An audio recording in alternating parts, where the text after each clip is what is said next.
자, 38쪽이네요. 38쪽. 사림의 성당과 붕당의 형성이라는 단원으로 들어가는데, 지금까지는 조선이 건국되어서 통치체제가 어떻게 정비되어 가는지 과정을 살펴보았다라고 하면, 이제는 새로운 주제, 사림, 붕당, 이런 주제로 오늘은 수업을 할게요. 자, 일단 이 수업을 하기 위해서는 여기에 있는 오늘의 핵심 주인공들이 훈구하고 사림이라고 하는 사람들인데, 자, 이들은 새로운 용어죠. 그래서 어떤 과정을 거쳐서 이런 계층들이 생겨났는지 잠깐 살펴볼게요. 자, 훈구하고 사림이 생겨나는 과정을 살펴볼 건데, 자, 이게 봤더니 신진사대부라고 하는 사람들이 있는데, 이들은 고려 말에 신진사대부 성리학을 공부를 했던 그런 계층들이 생겨났었는데, 이들은 고려 사회를 개혁하자라고 하는 것에 대해서는 공감을 했어요. 그런데 급진개혁파는 전면적인 개혁을 하자라고 얘기를 했죠. 전면적인 개혁, 모든 것들을 다 개혁을 합시다 라고 주장을 하고, 가장 두드러진 것이 뭐였느냐, 새로운 왕조를 세웁시다 라고 주장을 했어요. 그런데 온건개혁파는 점진적인 개혁, 전면적인 개혁 아니고 점진적인 개혁을 주장을 하면서 그 다음에 고려 왕조를 유지하자라고, 이렇게 해서 같은 사대부지만 급진과 온건으로 나뉘어졌는데, 자, 이렇게 해서 서로가 고려 말에 주장을 하다가 드디어 띠리리리린 이렇게 해서 조선이라고 하는 새로운 왕조가 개창이 되었어요. 그러다 보니까 이제는 뭐 새로운 왕조를 세우자, 유지하자 이런 말이 의미가 없죠. 이렇게 되면서 조선을 세우고 난 이후에 이 사람들이 어떻게 변해가느냐 하면, 급진 개혁파들은 자기네들이 원하는 대로 새로운 왕조가 들어섰으니까, 그럼 어떻게 해야 되겠어요? 열심히 공부해서 새 왕조에 자기가 합류를 해서 그 다음에 뭔가 개혁을 이루어 가야지 되는 어떤 이런 꿈을 가지고 있겠죠. 그러다 보니까 이들은 관직에 나가기 위해서 당연히 과거를 치러야지 되고, 과거를 치르려니 공부를 해야 되고, 그럼 그때 당시 조선의 가장 최고 최고 교육기관이었던 관학, 바로 성균관에 가서 공부를 해야 되겠죠. 그래서 성균관에 가서 공부를 한 다음에 과거를 치러서 관리가 되고, 이게 이 사람들의 루트이기 때문에 바로 성균관 출신들, 국가에서 세운 관학 출신들, 이렇게 사람들 관학파라고 얘기를 하고요. 그 다음에 이 온건개혁파는 조선이라는 왕조를 인정하지 않기 때문에 이들은 조선이 들어선 다음에 어떻게 하느냐, 지방으로 내려가요. 자, 전부 다 지방으로 내려가서 조선 왕조를 거부하기 때문에 조선의 학교였던 성균관이라고 하는 관학 시스템을 물론 인정하지 않겠죠. 그러면서 개인에게서 배워요. 개인적인 어떤 스승을 모시고 배우게 되는, 그래서 이들을 사학파라고 얘기를 해요. 근데 일단 우리 교과서나 그런 곳에서는 관학파, 사학파 이렇게 뭐 구체적으로 배우진 않으니까 그냥 이 흐름상 이렇게만 이거는 파악을 해두시고, 이제 오늘의 주인공이 여기에 있는 훈구파, 살인파라고 하는 사람들인데, 자, 이 훈구파하고 살인파하고 나뉘어지게 되는 것은 무엇이냐 하면 세조의 즉위예요. 세조의 찬탈이에요. 자, 세조가 왕위를 찬탈하는 거에 대해서 찬성하는 사람들과 반대하는 사람들로 나뉘어지게 되는데, 자, 그들은 전부 다 일단은 관학파 출신들이었죠. 지금 현재 관직에 나와 있는 이 사람들 중에 세조의 찬탈에 대해서 찬성하는 사람들이 있고 반대하는 사람들이 있는데, 반대하는 사람들은 당연히 대부분이 죽거나 아니면은 물러나거나, 그래서 사육신, 생육신 이런 사람들 들어봤죠. 대부분이 물러나거나 숙청되었기 때문에 중앙 정치계는 이 반대하는 사람들은 지금 남아있지를 않고, 그러면 관학파 중에서도 찬성했던 사람들만 남아있죠. 찬성하면서 도왔던, 전적으로 세조의 즉위에 도왔던 사람들은 나중에 세조로부터 공신 책봉을 받으면서 훈장을 받겠죠. 그래서 바로 이 세조의 즉위를 도왔던 사람들을, 관악파 중에서도 찬성했던 사람들을 훈구파라고 얘기를 해요. 옛날부터, 옛구자, 옛날부터, 언제부터? 여기 고려가 망하고 조선이 들어서는 이 옛날부터 지금까지 계속 나라를 위해서 공을 세운 사람들, 이런 사람들, 특히 세조의 참탈 이후에 이들을 훈구파라고 얘기를 해요. 훈구파. 그럼 여기 있는 살인파라고 하는 존재들은 무엇인지 다음 영상에서 한번 살펴봅시다. 자, 그러면 여기 이제 훈구, 아까 설명했던 것처럼 세조의 집권을 도왔던 사람들, 그래서 이들이 실권을 장악한 사람들을 훈구파라고 얘기를 했죠. 근데 이 세조의 뒤를 이어서 성종이 즉위를 하는데 손자이죠. 손자이지만 한 세조에서 성종으로 넘어가는 기간은 2년도 채 안 되거든요. 그러다 보니까 할아버지의 뒤를 이어서 12살짜리 어린 꼬맹이가 왕위에 오르는데, 어른이 된 다음에도, 20살 어른이 된 다음에도 세조를 도왔던 이 훈구들은 여전히 정치계에 포진을 하고 있었고, 그런데 성종은 우리 정치사에서 살펴봤다시피 세조하고 성종은 정치적인 스타일이 전혀 다르죠. 그렇죠? 세조는 어떤 식이었냐면 왕권 강화를 위해서, 그래서 세종이 만들었던 집현전도, 그 다음에 경연도 다 폐지시켜 버렸던 사람이 세조라고 한다면, 성종이라고 하는 사람은 집현전을 계승한 홍문관을 만들었던 사람이고, 그 다음에 다시 경연을 부활시켰던 사람이고, 이렇게 스타일이 전혀 다른데, 성종이 세종 스타일로 가려고 하니까 바로 세조의 그 집권을 도왔던 이 훈구들은 계속 뭔가 발목을 잡는단 말이에요. 세조가 그렇게 했던 것을 네 그렇게 할 거야? 손자 신분으로 이렇게 자꾸 걸고 넘어지고, 그래서 세조 때의 훈구 대신들을 뭔가 견제해야지 되겠다. 그래야지 내 스타일로 가겠다라고 생각한 이 성종이 뭔가 훈구를 견제할 고민을 하다가, 나하고 스타일 맞는 애들이 있었다. 그게 바로 누구인 거예요? 여기에 있는 이 사학파들인 거야. 지방에서 눌러앉아서 공부하고 있었던 이 사학파가 아무리 봐도 이 훈구들을 견제하는데, 이게 너무 복잡하네요. 잠깐 지우고 합시다. 자, 그래서 여기 지금 이 훈구파를 견제하기 위해서 누가 필요했던 거야? 이 사학파가 필요했던 거야. 그러면 사학파는 지금까지 지방에 있었던 애들이고, 그 다음에 훈구를 견제하려면 중앙으로 나와야지 되고, 그쵸? 그래서 성종 임금님이 지방에 있었던 살인파를 중앙으로 불러들여요. 중앙으로. 이때 불러들인 가장 대표적인 인물이 경상도 영남 지방에서 활약하고 있었던 김종직이라고 하는 거두였는데, 이 사람이 이제 중앙으로 나왔기 때문에 지방에 있었을 때 이 사학파라고 하는 이름은 어울리지 않겠죠. 그렇죠? 그래서 사림파라고 이때부터 이야기를 하게 되는데, 자, 여기 사림파라고 하는 것은 선비예요. 숲풀림인데, 여기서 숲풀은 진짜로 숲속을 말하는 것이 아니라 지방을 말해요. 지방에서 올라온 선비들, 이렇게 해서 바로 성종 임금님 때에 중앙에 진출한 이들을 사림이라고 얘기를 합니다.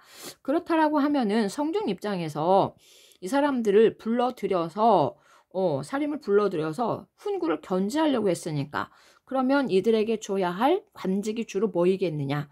훈구를 견제할 수 있는, 자, 정치의 어떤 그 비판으로서 활동했던 것이, 여러분들 학습지 몇 페이지에 있었냐 하면 37페이지 그 중앙정치조직에서 3사라는 거 기억나죠? 언론 기능으로서 권력의 독점과 부정을 방지하는 기능을 하였다라고 하는 그 3사에 주로 사림들을 포진을 시킨단 말이에요.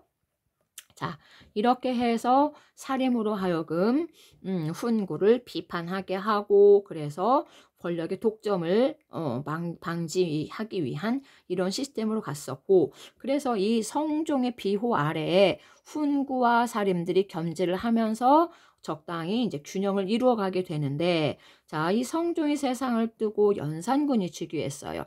근데 연산군은 아버지 성종과는 또 스타일이 달라. 이 사람은 세조처럼 왕권을 강화하려고 하는 성향이 굉장히 강하거든요. 자, 왕권을 강화하려고 하는 성향이 강하다 보니까 사림들은 이 왕권 강화 또는 중앙 집권이라고 하는 것을 꺼려해요. 사림들의 스타일은 어떤 스타일이냐 하면 중앙 집권보다는 이들은 향촌 자치를 추구하는 스타일이야. 그러다 보니까 중앙 집권을 추구해가는 연산군이 대단히 못마땅하게 되고, 그래서 향촌 자치라고 하는 것으로 뭔가 왕에게 자꾸 건의를 하는, 견제하는 어떤 이런 역할들을 한단 말이에요. 사림들은 왕이라고 해서 용납하거나 이런 스타일이 아니라 자기네들이 정치적인 색깔로 판단해서 이건 아니야 싶으면 아주 그냥 끝까지 물고 늘어지는 이런 어떤 성향이 바로 사림들이었거든요. 그래서 이 사림들은 향촌 자치를 주장하면서 또는 중앙 집권을 비판하면서 그렇게 해서 이제 연산군과 조금 각을 세우게 되고, 이러면서 연산군은 사림들을 드디어 조금씩 견제를 하게 되면서 훈구가 거기에 힘을 싣게 돼요. 그래서 여기 보면 지금 연산군 초기에 무오사화, 무오년에 일어난 사화라고 하는 건데, 자, 이 사화라고 하는 것은 무엇이냐? 사림들이 사는 사림들이에요. 사림들이 화를 당했다. 자, 지금 훈구하고 여기에서 훈구하고 사림들하고 지금 싸움이 벌어진 거죠. 훈구하고 사림들이 지금 여기 공격이라고 되어 있으니까 훈구가 사림을 공격을 했는데, 그럼 공격을 했으면 이 편이든 저 편이든 누가 이기는 것이 있어야지 되는데 여기서 누가 이겼다? 훈구가 이겼기 때문에 사림들이 화를 당한 거예요. 피바람이 벌어졌거든요. 자, 그러면 무오년에 벌어진 무오사화라고 하는 것은 어떤 발단이 있느냐라고 하는 것을 잠깐 살펴볼 건데, 자, 38쪽에 자, 거기에 보면은 밑에 무오사화의 배경이라고 하는 게 있는데, 여기 보면 지금 김종직이 나오고요. 네 번째 줄에 김일손이 나오고 이렇게 되어 있는데, 아까 성종임금님이 불러 올렸던 사림의 초창기 인물이 김종직이라고 얘기했었죠. 근데 이 김종직이가 관직에 나오기 전 썼던 글이 바로 이 조의제문이라고 하는 건데, 의제라고 하는 사람은 중국의 어린 나이에 즉위했던 어느 황제였어요. 그런데 이 사람을 항우가 죽이고 그 자리를 찬탈했었거든요. 그런데 뭐 한 1500년도 넘게 갑자기 조선에 김종직이라고 하는 사람에게 의제가 나타났대요. 죽었던 1500년 전쯤에 죽었던 의제가 김종직의 꿈에 나타나서 눈물을 흘리고, 그래서 잠에서 깨어난 김종직이 이 의제의 죽음을 불쌍히 여겨서 조문하는, 왜 상이 나면 조문 간다 그러죠? 조문을 하는 그런 글을 지어놓게 되었는데, 그 김종직의 제자가 거기에 있는 김일손이라고 하는 사람이, 그러니까 이 사람도 역시 사림이죠. 그렇죠?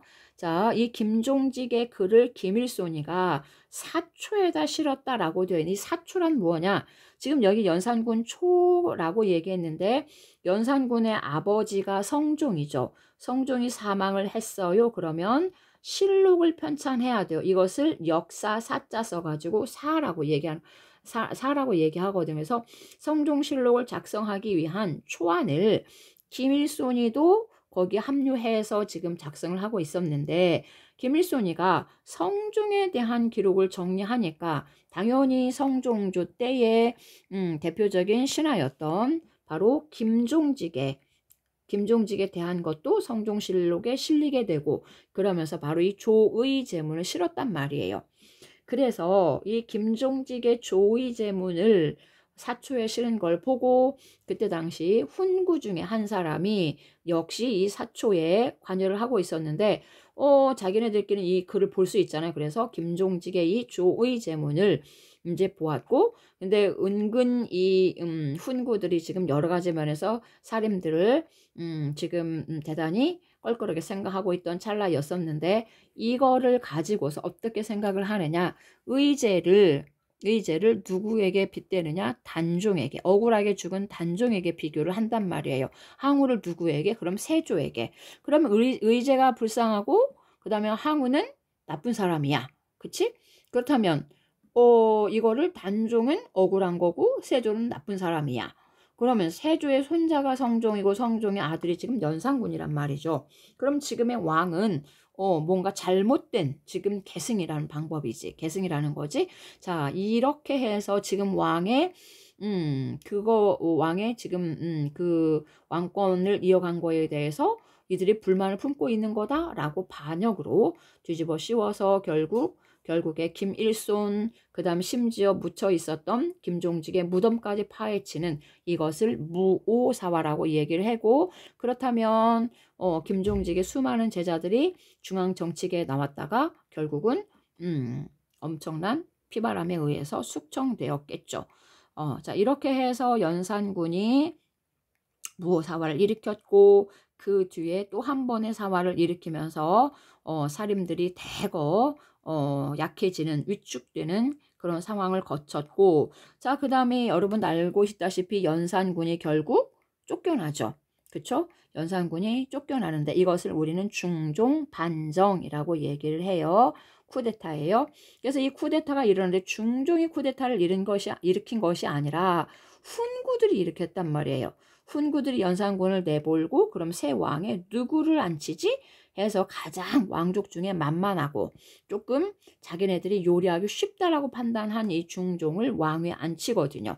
그러다 보니까 중종은 훈구들에 휘둘릴 수밖에 없었고, 심지어는 자기 사랑하는 조광지처 부인까지 궁궐에 데리고 왔다 3일 만에 쫓아낼 수밖에 없는 훈구들이 반대를 해서 이렇게 훈구에게 굉장히 고달픈 나날을 보내고 있었던 중종께서 여기 이번에는 조광조라고 하는 사림을 불러들이면서 훈구에 대한 견제를 이제 시작을 합니다.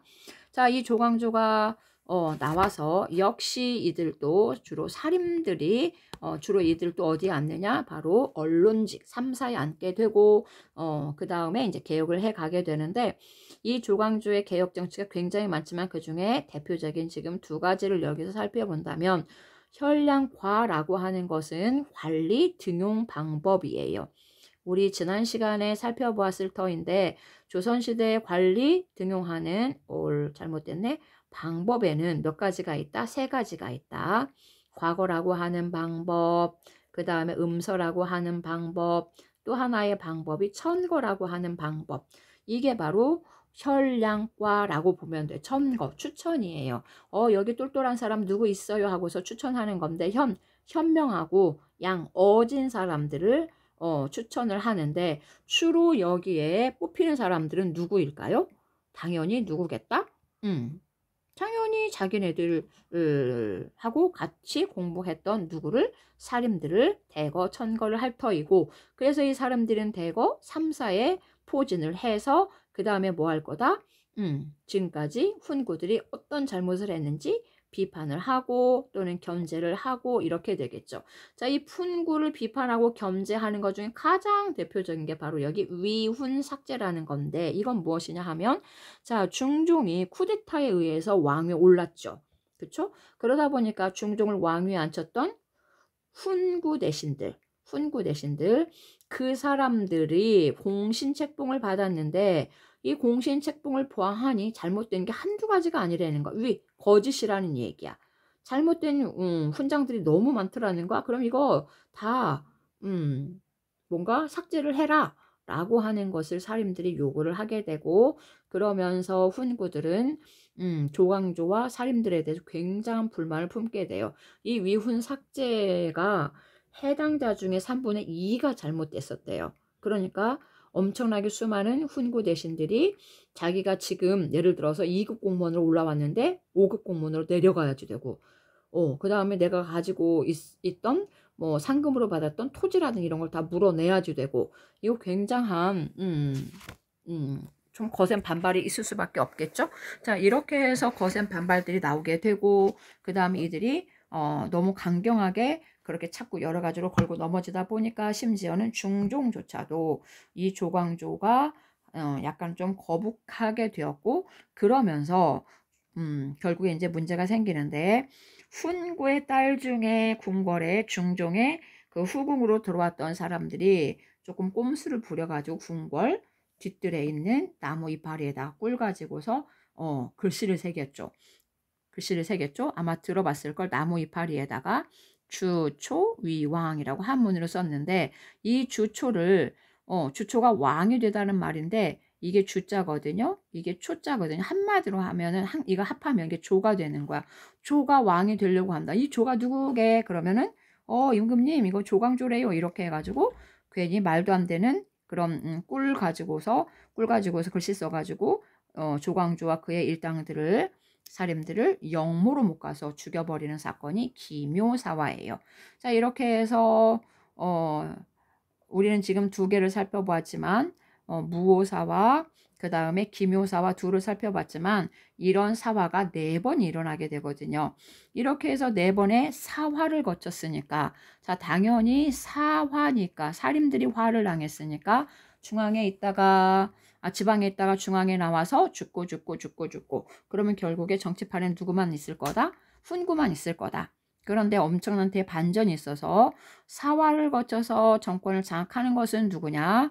사림이 결국에 정권을 장악을 해버리는 대반전이 있어요. 어떻게 이런 일이 있느냐? 계속 조금 나와서 죽고 조금 나와서 죽고 했는데 이게 어떻게 해서 이런 일이 벌어지느냐라고 하는 건데 그거는 바로 여기 두 가지 때문에 가능했대요. 서원과 향약이라고 하는 것 때문에 자 사림들은 지방에서 공부했다 그랬죠. 이들은 성균관을 이용하지 않고 서원에서 스승님께 공부를 계속 어려서부터 쭉 10년, 20년 공부를 했단 말이에요. 자 일단 그렇게 해서 공부를 했는데 예를 들어서 김종지라고 하는 사람이 굉장히 학식이 탁월한 사람이었는데 이 사람이 뭐 한 40년 동안 계속 제자 양성을 하다가 정치판에 나와서 결국에 이제 죽었어요. 그리고 이제 김종직의 제자 김일손이가 또 정치판에 나와서 사화에 얽혀서 죽었어. 이렇게 하면 나와서 이렇게 했단 말이야. 그러나 이들이 길러냈던 수많은 사람들은 지방에서 계속 남아 있는 거야. 그러면 훈구는 어떻게 되니? 훈구라고 하는 사람들은 성균관에서 혼자 공부해가지고 과거 시험 치러서 관직에 나왔다. 이건 완전히 개인 플레이야. 이거는 개인 플레이고 이거는 팀 플레이야. 그러다 보니까 개인 하나는 아무리 자기 혼자 잘 먹고 잘 살고 그렇더라도 이 사람이 죽으면 끝인 거고 팀플레이이기 때문에 한두 사람 죽는다고 하더라도 뭐 10명, 20명 죽는다 하더라도 지방에는 어마어마하게 하는 사람들이 남아있다라는 거죠. 자 이렇게 해서 결국에 이 서원이라고 하는 걸 통해서 결국은 이들은 계속의 세력을 확대해 갔단다라고 하는 거고요.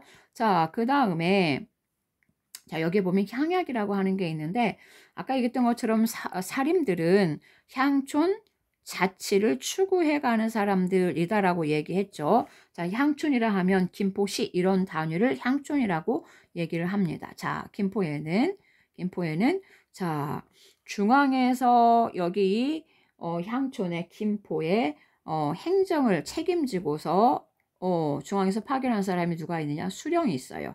자, 행정권을 쥐고 있는 수령이고 그 다음에 또 하나 우리 동네에서 자치권을 가지고서 있는 우리 사람들 중에 우리 김포시 전체 사람들 지금 자치적으로 있는데 이들을 끌어가는 리더가 있겠죠. 이게 누구냐? 바로 사림들이란 말이에요.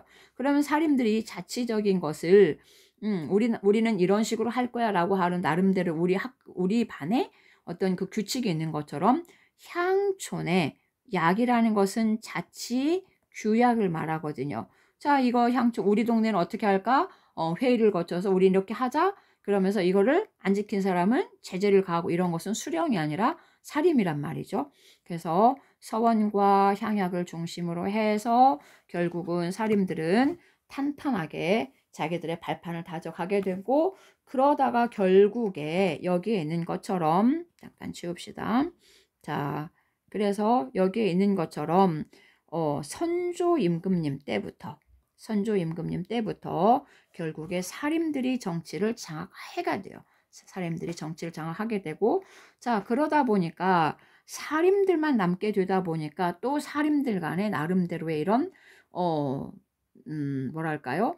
끼리끼리라는 게 만들어져요. 끼리끼리라는 게 그래서 예를 들어서 저기 뭐 전라도에서 공부한 애들 그 다음에 여기 김포의 우저서원에서 공부한 애들 뭐 이런 식으로 지방마다 서원에서 공부한 사람들이 정치판에 나오다 보니까 나름대로의 어떤 학문의 색깔들이 조금씩 다르겠죠. 그러다 보니까 학문의 색깔이 다르면 사상이 다르게 되고, 사상이 다르게 되면 정치적인 성향도 다르게 되고, 그렇게 해서 같은 서원 출신들이 같은 하나의 정당을 이루는 거예요. 그러면 지금 이 같이 서원에서 공부한 사람들은 뭐였느냐? 친구였어요. 어려서부터 10년, 20년 공부한 이 친구를 한문으로 하면은 다룰자 2개 붙여놓으면 이게 친구라고 하는 붕이거든. 그래서 바로 친구들이, 같은 서원 출신의 친구들이 어떻게 해서 중앙 정치계에 나와서 같은 당을 이룬다. 그래서 이것을 뭐라고 합니다? 붕당이라고 합니다. 붕당. 그러니까 사림들이 이제 훈구하고 싸우는 게 아니라, 훈구하고 사림들이 싸울 때는 사림들이 똘똘 뭉쳐 있을 수밖에 없겠지. 너무 거대한 애들하고 싸우니까. 근데 이제는 훈구들은 어느 순간 보니까 선조 때부터는 다 사라지고 누구만 남았어? 정치판에? 사림들만 남았어. 그러다 보니까 사림들이 내 색깔이 이제 확실하게 드러나면서, 그래서 같은 학문을 했던 사람들이 같은 당을 이루어서, 그래서 이것을 붕당이라고 얘기를 해요. 그러면 어떻게 해서 이렇게 딱딱 끼리끼리가 이렇게 만들어지느냐? 그것이 바로 이 2가지에 의해서예요. 이 2가지에 의해서. 자, 첫 번째는 척신정치를 청산하는 문제를 가지고, 그 다음에 2번째는 이조전랑의 임명 문제를 가지고 이들이 둘로 나뉘어지게 돼요. 자, 갈등하게 돼요. 자, 여기 예를 가지고 봅시다. 이게 사료예요. 자, 여기 보면 지금 김효원, 심의겸이라고 하는 사람이 있는데, 이들은 둘 다 사림이에요. 지금 전부 다 계속 사림만 있어. 이제 훈구 사라졌어. 자, 이 김효원이라고 하는 사람은 젊은이였고요. 심의겸은 조금 더 나이가 들었던 사림이에요. 자, 그러다 보니까 아무래도 나이가 들은 사람은 이미 정치판에 먼저 나와 있었겠지. 그래서 이 사람은 기성사림이고, 이 사람은 새로 나온 신진사림이야. 자, 여기 보면 지금 이조전랑이라고 하는 게 나와 있는, 이 이조전랑은 인사권을 가지고 있어요. 인사권, 추천권을 가지고 있었는데, 이조전랑이 지위로는 별로 그렇게 높지 않아요. 5급 내지는 6급 정도 되는데, 인사권을 가지고 있다 보니까, 꽤 욕심나는 자리지? 그리고 이조전랑은, 꽤 중요한 인사권을 가지고 있다 보니까 앞으로 출세할 수 있는 그런 어떤 그 엘리트 코스, 이게 바로 이조전랑직이었고, 그러다 보니까 이 이조전랑 자리를 놓고서 이제 여러 사람들이 되게 이제 욕심을 내게 되는데, 여기 이조전랑을 이제 새로 물갈이할 상황이 됐어. 이름하여 그 교체를 해야 되는 발령 시기가 되었는데, 후보가 몇 명 올라왔거든요. 거기에 여기에 있는 김효원이라는 사람이 올라왔어요. 김효원이 올라왔는데, 자, 이 여러 명의 후보 중에서 최종적인 결정을 해야지 되는 인물이 심의겸이라고 하는 사람이었는데, 심의겸이가 김효원은 안 돼라고 잘랐단 말이에요. 왜 안 돼? 이유가 바로 이거였어. 윤원영의 문객이었다. 여기 윤원영이라는 사람은 어떤 사람이었느냐 하면, 그때 당시는 꽤 이제 김효원이 더 어렸을 때야. 그러다 보니까 훈구가 아직은 있었을 때, 윤원영이 지금은 이때는 죽었지만 살아 있었을 때, 자, 윤원영이라고 하는 사람은 훈구이고, 윤원영이라고 하는 사람은 또한 외척이야. 그때 당시 문정 왕후의 남동생이었거든요. 그러니까 외척이었다. 그래서 이 김효원이라는 사람이 지방에서 중앙으로 올라와서 과거 시험 치르기 위해서 공부를 해야지 되고 할 때, 마땅히 이제 머물 것이 없다 보니까 이런 그 큰 대갓집에서는 조금 내 사람으로 기를 만한 사람들을 여기 문간방에다 하나씩 방을 내준단 말이죠. 그래서 더부살이처럼 윤원영의 한 문간방을 하나 얻어가지고 예전에 젊었을 때 거기서 이제 조금 빌붙어서 살았던 적이 있었는데, 그걸 심의겸이가 들었던 모양이야. 그래서 이놈은 살인 주제에 줏대도 없이 훈구, 뭐 외척, 이거 뭔가 줄 라인 설려고 이랬던 녀석이야. 이놈은 싹수가 없는 놈이야. 이렇게 해가지고 결국 심의겸이가 김효원을 이제 커트를 시켜버렸거든요. 근데 어쨌든 그래서 김효원이는 그때 이조전랑 자리에 못 올라갔고, 그 뒤에 이제 다른 관직으로 갔다가 이제 나름대로 김효원에 대해서 인정을 했던지 그 다음 이주 전랑 자리에 이제 올랐었고, 그래서 이제 김효원이 이제 물러나면서 또 새로운 이주 전랑 후보가 나왔는데, 그때 대단히 재미있게도 여기에는 심춘겸이라는 사람이 왔는데 심의겸의 동생이란 말이죠. 그때 김효원이가 이제는 칼자루 쥐고 있으니까 김효원이가 반대를 했대. 왜? 야, 심춘겸이 얘는 외척이잖아.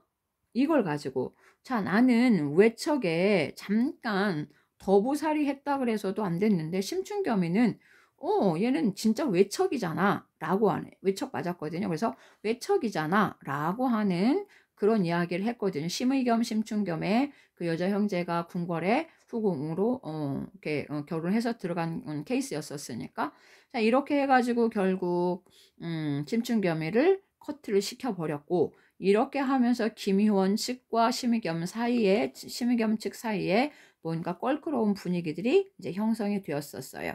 자, 이제 그러면 한번 정리해 봅시다. 자, 여기 김효원이라는 사람과 지금 심의겸이라는 사람이 지금 두 사람이 나오죠.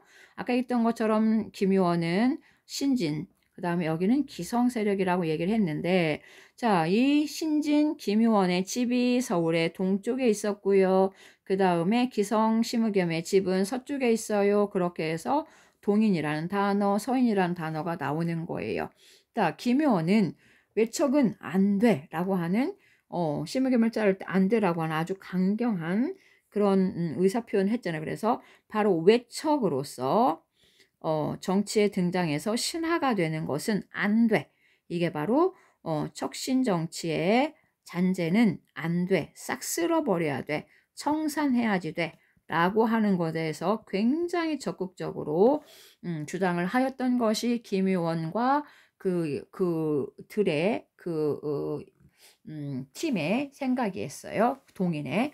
그런데 여기 심의겸이에 대해서 긍정적인 생각을 하고 있는 사람들은, 야, 외척이라고 하더라도 신하로서 뭔가 국가에 할 만한 적극적인 어떤 그런 열심 있는 충성스러운 이런 사람들은 척신이라고 하더라도 정치계에 나와서 그렇게 해야 되지 않겠어라고 이야기를 하면서 척신 정치를 완벽하게 쓸어버리는 거에 대해서는 썩 긍정적이지를 않아요. 자, 이렇게 생각들이 달라지게 되었는데 이걸 정리하자면 이렇습니다.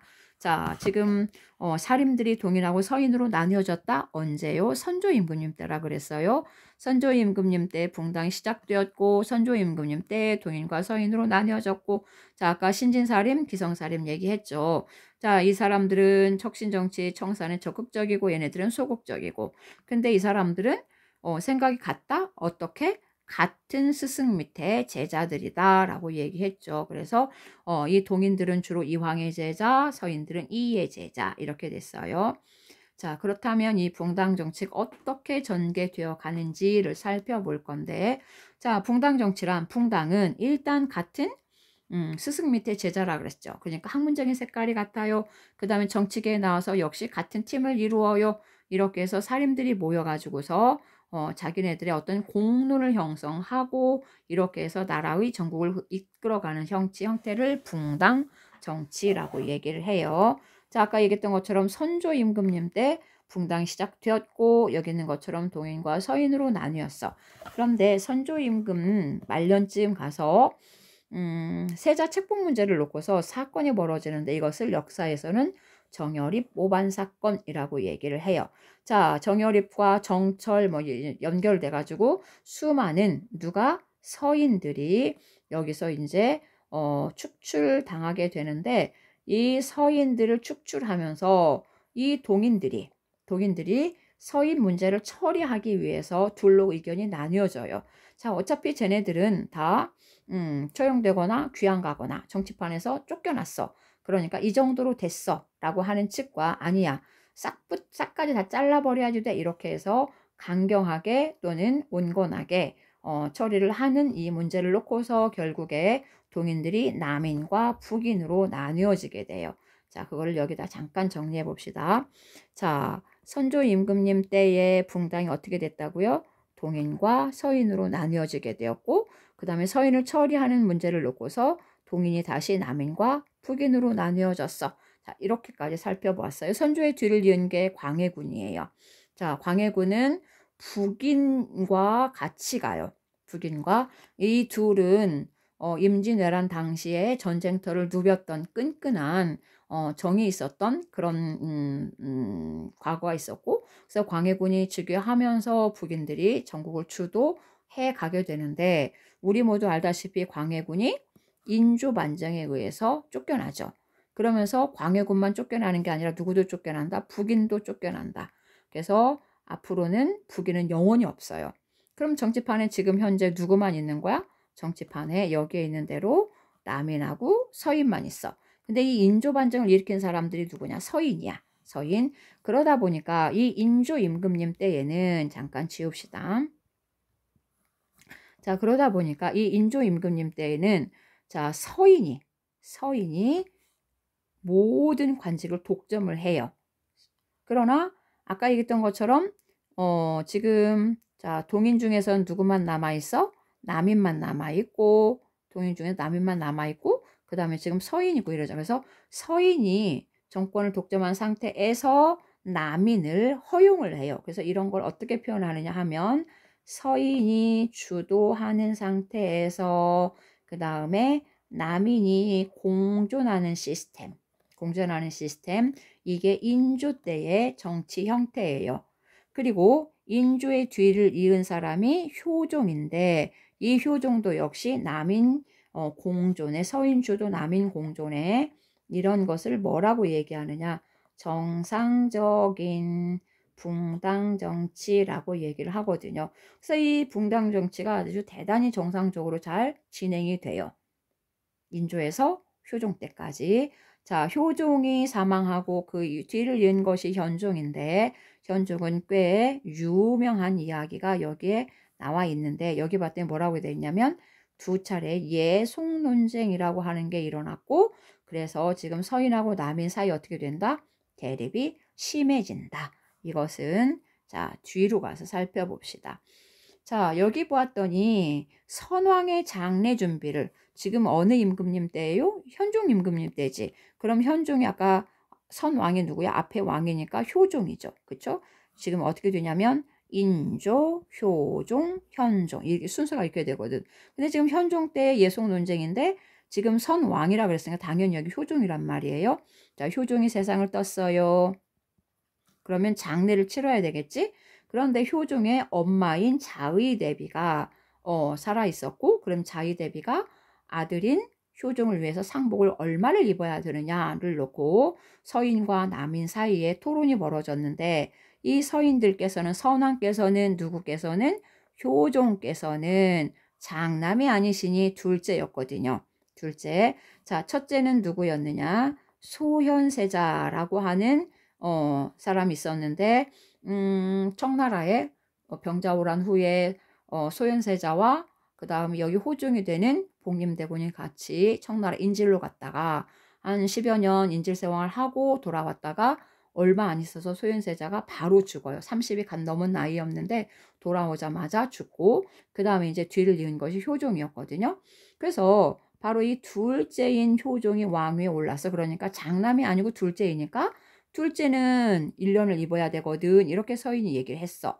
그랬더니 남인들이 뭐라고 얘기를 하느냐? 야, 효종은 맞아. 둘째인 건 맞아. 태어난 순서대로 하면 둘째이지만 왕이 되었다라는 것은 어떻게 오른 거야? 장남의 자격으로 오른 거야. 그러니까 당연히 이거는 3년을 입어야 돼.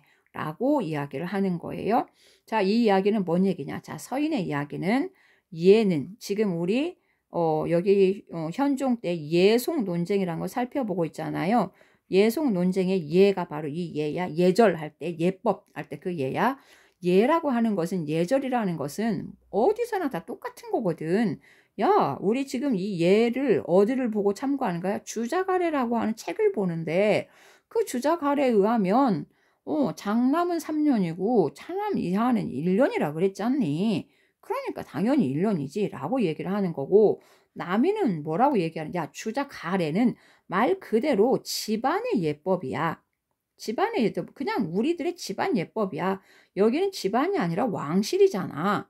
왜 그걸 똑같이 적용을 해? 왕실과 우리들은 다른 거야 라고 하는 게 남인의 주장이에요. 자, 그러면 지금 이 예속 논쟁이라고 하는 것이 지금 벌어지고 있는데 이게 1년 입으면 어떻고 3년 입으면 어떻고 뭐가 이렇게 그냥 이렇게 지지보고 싸울 일이야 라고 우리는 언뜻 이해가 안 될 수도 있지만 이네들에게 이게 굉장히 심각했던 것이 왜 그러느냐 하면 이게 뭐까지 연결되느냐 하면 자, 이 예송이라는 것은 자, 효종에 뭐랑 연결되느냐? 정통성이랑 연결이 되는 거였어요. 자, 이게 뜬금없이 웬 또 효종의 정통성이냐라고 하는 건데, 자, 아까 분명히 효종은 형이 하나 있었다 그랬죠. 소현세자가 있었고, 그 다음에 효종이 둘째이고, 그 다음에 소현세자에게는 여러 아들이 있었어요. 자, 그러면 소현세자가 죽었다라고 하면 장손에게 가야지 되는 게 맞는데, 소현세자가 병들어 죽은 것처럼 그러더니 웬일로 이 어린 새 손주들은 제주도로 막 귀양 보내 다 거의 막 죽어버렸거든. 그러면 이게 뭐냐? 도대체가 소현세자랑 왜 이 집안 일가족을 이렇게 몰살시키냐? 소현세자의 부인도 결국은 사형 내려서 죽여버리거든. 이거는 꿍꿍이 속에 있었던 거 아니니? 그러니까 다시 말해서 효종이 왕위에 오른 것은 뭔가 좀 문제가 있잖니? 이런 것까지 이게 심각하게 번져버리는 이런 엄청난 파급이 있었고 그러다 보니까 서인과 남인이 그야말로 목숨을 걸고 이제 공방전을 벌이는 것이 바로 이 예속 논쟁이었었어요. 자, 그리고 또 하나 여기 이 서인들의 생각 속에는 야, 왕이 중요한 게 아니라 신하들이 중요하지. 그래서 신하들을 중심으로 해서 정치가 이루어져야 하는 거 아니야? 라고 하는 것이 서인들의 주장이게 되고 그러나 남인들은 그렇지가 않아요. 무엇을 중심으로?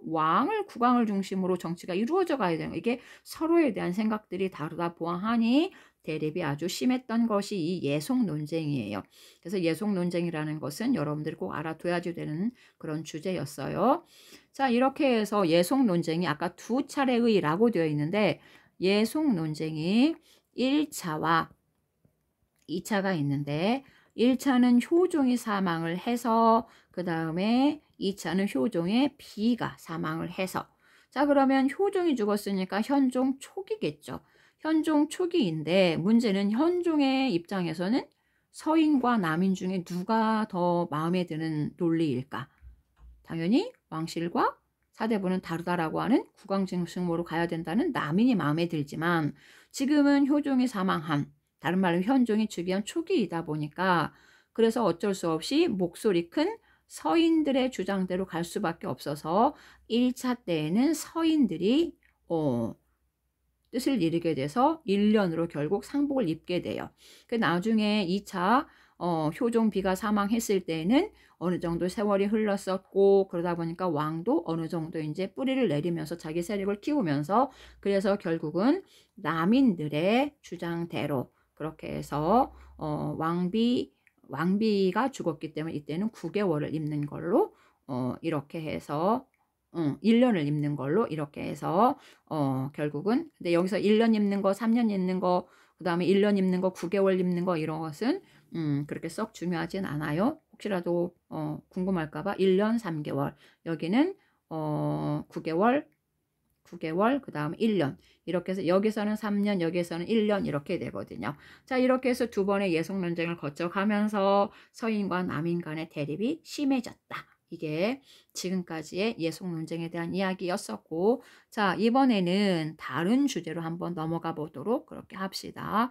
자, 여기 지금 이번에는 환국이라고 하는 주제가 있는데 예속 논쟁과 환국은 굉장히 둘 다 중요한 주제예요. 자, 이 환국이라고 하는 것은 여기에 있는 것처럼 숙종 임금님 때야. 자, 여기 현종의 뒤를 이어서 숙종이 즉위하게 되는데 숙종은 17살 어린 나이에 그때부터 이미 자기가 친정해가게 돼요. 자, 그러면 아까 1차와 2차에서 여기서는 서인, 여기서는 남인이라고 얘기를 했지.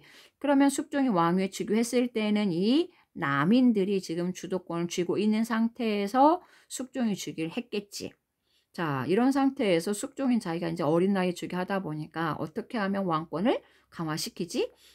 저것들을 눌러버리지. 이제 이런 생각을 하고 있었는데, 자, 그럴 때 이 남인의 가장 대표였던 그때 당시 영의정이 자기 집에서 개인 잔치가 열렸는데 궁궐에서 임금님한테 말도 없이 임금님 허락도 안 받고 궁궐에서 쓰는 그 햇빛 가리개를 집에다 갖다 썼단 말이지.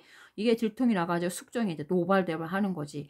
왕을 어찌 이렇게 능멸하는 것이냐 이래가지고 결국 이걸 트집잡아서 남인들을 눌러버릴, 그렇게 해서 기회로 잡게 되면서 결국에 여기에 있는 것처럼 남인들이 대거 쫓겨나고 그 다음에 서인들이 정권을 장악하는 일이 벌어지는데, 이때에는 아까 그 예속 논쟁에는 싸웠다 그랬지. 같이 있지만 싸웠는데 여기서는 완전히 쫓겨난단 말이야. 정치판에서 완전히 쫓겨나고 정치판에 누구만 남게 돼? 서인만 남게 돼. only 서인이야.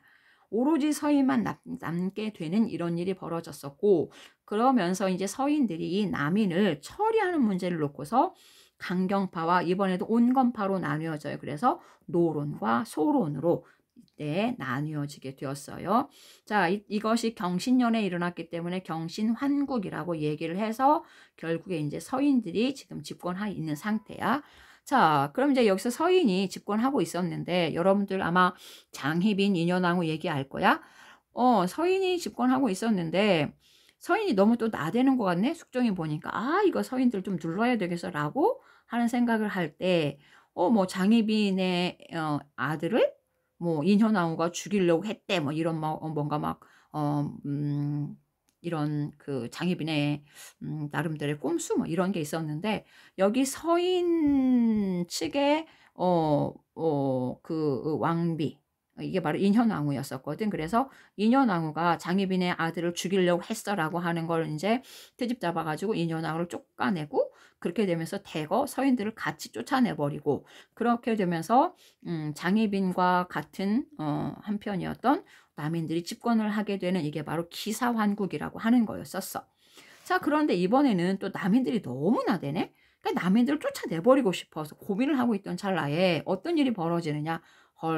장희빈이가 완전히 장희빈의 아기를 인연하고 죽이려고 했었던 것부터 시작해 이게 모든 것이 장희빈의 꼼수였다라는 게 드러나면서 장희빈에게 사약을 내리게 되고, 그러면서 이제 남인들도 같이 정치판을 쓸어버리는 이런 사건이 벌어지게 돼요. 그러면서 다시 인현왕후가 복귀하게 되고 서인들도 같이 다시 궁궐에 이제 또는 정치판에 나오게 되는 것을 갑술환국이다라고 얘기를 해요. 그럼 어떠니 지금까지 봤더니 여기 경신환국에서는 온리 서인만 남았어. 그러더니 여기 기사환국은 온리 남인만 남았어. 갑술환국에서 온리 서인만 남았어. 어떻게 돼? 완전히 이 사람, 저 사람, 이 사람 이렇게 해서 확 뒤집어져 버리지. 그거를 나라의 정국이 완전히, 환이라는 것은 변환하다 할 때 환이야. 완전히 이랬다 저랬다 바뀌어지는 것을 환국이라고 얘기해. 그렇다면 이 환국이라고 하는 것은 조금 이상한 것이 무엇이냐.